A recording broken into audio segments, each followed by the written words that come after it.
No other for so many students, and of course those receiving their A-level results, but the government reversing its decision to use grades calculated by this algorithm which we've talked so much about.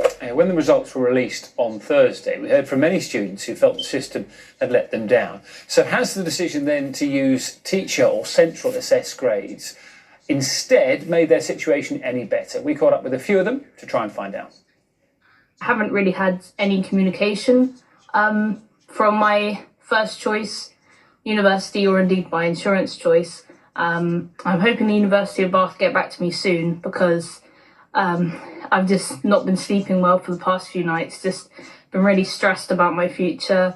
I'm hoping things turn out all right, and I just want some kind of certainty, so I know that hopefully I'll be going to Bath in September. Of course, algorithm predicted me at a DDB, but with the announcement saying that we are allowed our predicted grades, I am now predicted at an ABC, which has made me so relieved, because now my first choice university is considering me again by holding a place for me. My course is very popular at my firm choice, which means I won't be able to get on it anyway now. If the government had decided to act sooner and done it before they'd given the results to students, then it would be a different story and I might have been at my firm choice. Right, let's speak to one university, because universities are preparing to deal with an increase in calls from students in England. That temporary limit imposed for this year on student places has been lifted.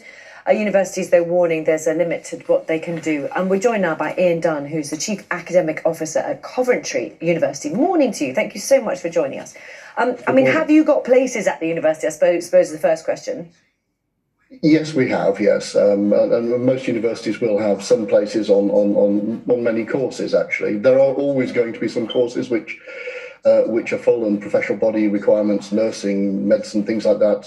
Once those places are filled, then they're filled, and that's going to be a little bit of a challenge, but yes. And how has it affected the students who are applying for your university, the fact that they had these grades decided by an algorithm? Did some of them lose out? Well, we're checking right now to make sure that we haven't got anyone that's lost out. We made a decision very early on, actually, before the results were published. We felt that there was going to be unfairness in the system, and we had decided to look at predicted grades alongside the calculated grades, because we actually trust the teachers to make a real assessment. This is an extraordinary year. There weren't examinations, and so we thought that with the best results that we could possibly consider would be those that the teachers had calculated. People who'd spent up to 7 years working with young people really know them.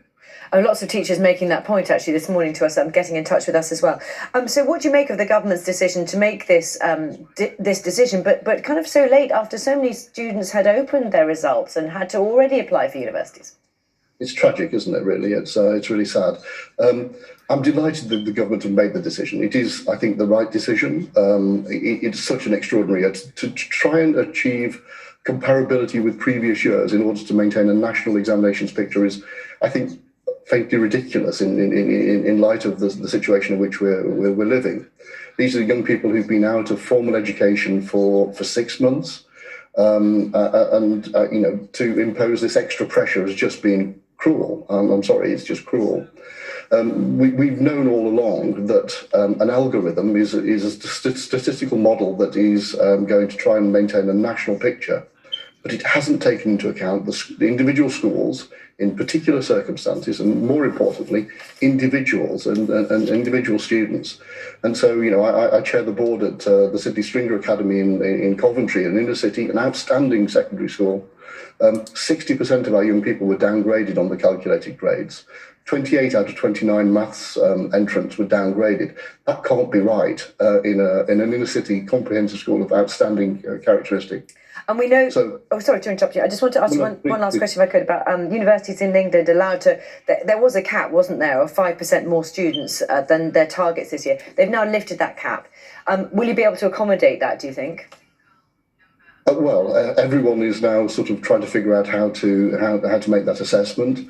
Some subjects are perhaps easier to make those accommodations than others, depending on facilities, and particularly in this year when, of course, we've got all of the social distancing measures that we have to put in place. So it's really complicated, and it's going to take a few days. But what I'd advise is to young people is to get in touch, to call those universities, and to talk to us. We're at Coventry completely ready to talk to individuals, to schools, and to give advice to help people make those decisions. Ian Dunn, I expect you'll be getting lots of calls today at the University of Coventry. Thank you very much. Thank you.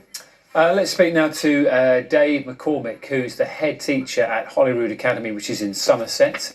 Dave, good morning to you. Thank you very much for